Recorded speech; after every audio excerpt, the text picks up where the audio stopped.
Hello my students, in this video we are going to discuss about what is amniocentesis and also why amniocentesis ban. So amniocentesis India में ban है, दूसरी भी countries में ban है. क्यों ban है ये समझेंगे. पहले समझते हैं amniocentesis वर्ड को.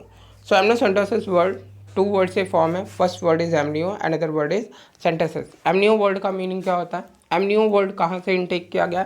सो आप जानते हैं एक एक्स्ट्रा एम्ब्रियोनिक मेम्ब्रेन होती है, एम्ब्रियो को सराउंड करती है या फिर ये कहें फीटस को सराउंड करती है, जिसे हम एमनियन बोलते हैं. ठीक है.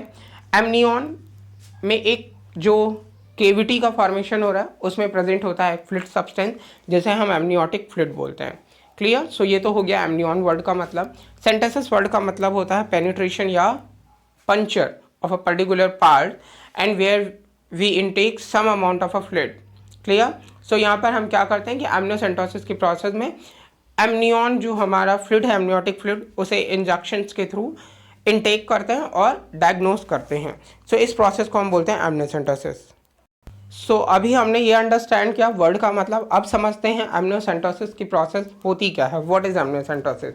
सो फर्स्ट थिंग यहाँ पर अ प्रीनेटल प्रोसीजर. ये क्या है? एक प्रीनेटल, जन्म से पहले का प्रोसीजर है जहाँ पर हम order to remove and examine fluid, हम एग्जामिन करते हैं फ्लूइड को जो कि एमनियोटिक सैक में प्रेजेंट है और जो कि सराउंड करता है डेवलपिंग फीटस को. तो ये प्रोसेस मैंने आपको पहले ही समझा दी. देन उसके बाद हम एक अल्ट्रासाउंड भी यूज़ करते हैं ये देखने के लिए कि सेफ स्पॉट हमें मिले जहाँ पर हम निडल को इंसर्ट करें. एंड देन उसके बाद उस फ्लूइड को हम लैबोरेटरी में सेंड करते हैं जहाँ पर हम कुछ अबनॉर्मेलिटी जो कि क्रोमोसोमल से रिलेटेड हो सकती हैं या फिर लंग्स के ग्रोथ से रिलेटेड हो सकती हैं उन्हें एग्जामिन करते हैं. देख डायग्राम की हेल्प से. डायग्राम में आप देख पा रहे होंगे यहाँ पर सबसे पहले अल्ट्रासाउंड की हेल्प ली जा रही है. अल्ट्रासाउंड की हेल्प क्यों ले रहे हैं? ताकि हमें स्पॉट करना है जहाँ पर निडल्स को इंजेक्ट करना है, वो प्रॉपर लोकेशन देख सके ताकि फीटस को ये इंजेक्शन ना लग जाए, निडल्स ना लग जाए और फीटस पे कोई हार्मफुल इम्पैक्ट हो इसका. तो प्रॉपर लोकेशन जानते हैं एंड देन उसके बाद इंजेक्शन के थ्रू यहाँ पर हम एमनियोटिक फ्लूइड को इनटेक करते हैं. नेक्स्ट चीज़ समझते हैं यहाँ पर नीड क्या है एमनियोसेंटोसिस की. तो हम यहाँ पर कैसा डेवलपमेंट हो रहा है फीटस का ये जान सकते हैं. कुछ अबनॉर्मेलिटी जो कि क्रोमोसोम से रिलेटेड हों, जीन पेयर से रिलेटेड हों, वो एनालाइज कर सकते हैं. देन उसके बाद हम ये जान सकते हैं कि बेबी का जो लंग्स है, बेबी के जो ऑर्गन है, डेवलपमेंट कैसा हो रहा है उनका. देन उसके साथ यूटेराइन कोई इन्फेक्शन है, अगर यूटेराइन की वजह से कोई इन्फेक्शन है तो उसे डायग्नोस कर सकते हैं.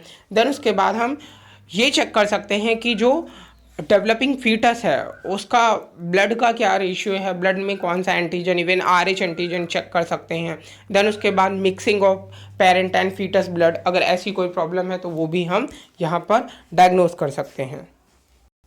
अब ये प्रोसेस का प्रोसीजर क्या होता है? प्रोसीजर आपके लिए बहुत ज़्यादा इंपॉर्टेंट नहीं है तो इसलिए आप बहुत ज़्यादा फोकस भी मत करिएगा, बस थोड़ा सा ऐसे समझ लीजिए. सबसे पहले मैंने आपको बताया कि हमने अल्ट्रासाउंड किया. यहाँ पर अल्ट्रासाउंड करके हमने प्रॉपर स्पॉट देखा कि हमें कहाँ पर एमनियोसेंटोसिस की इंजेक्शन को, निडल को इंजेक्ट कराना है.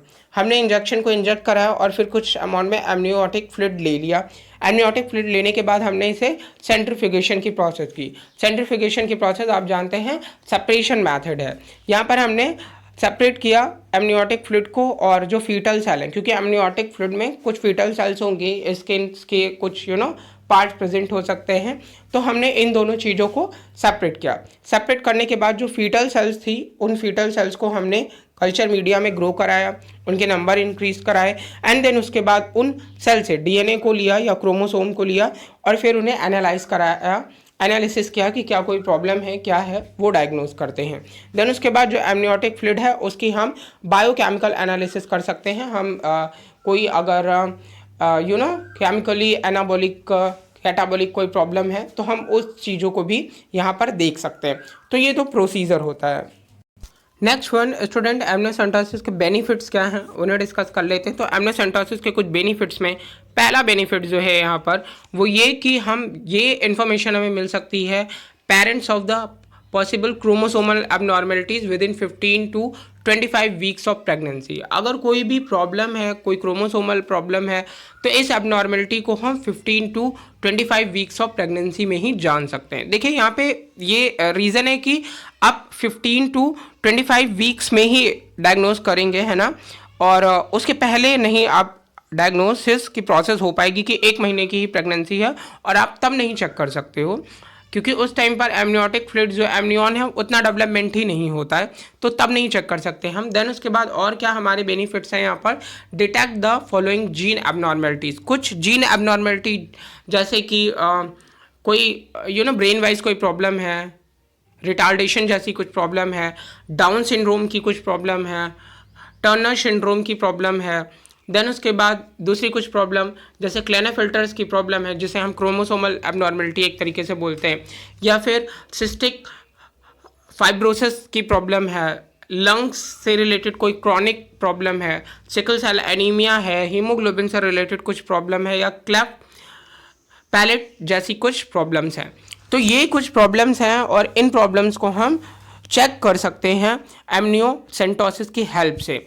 नेक्स्ट वन, एमनियोसेंटोसिस बैन क्यों है इंडिया में या दूसरी कंट्रीज़ में? देखिए, हम जब क्रोमोसोमल एबनॉर्मलिटीज़ को जान सकते हैं तो इवन क्रोमोसोमल के बेस पे ये भी डायग्नोस कर सकते हैं हमारे डॉक्टर या हमारे साइंटिस्ट कि होने वाला जो बेबी है वो गर्ल चाइल्ड है या मेल चाइल्ड है, बॉय है या गर्ल है, और उसके बेस पर ही वुमेन्स को अबॉर्शन करा दिया जाता था अगर ये देखा जाता है कि फीमेल चाइल्ड है।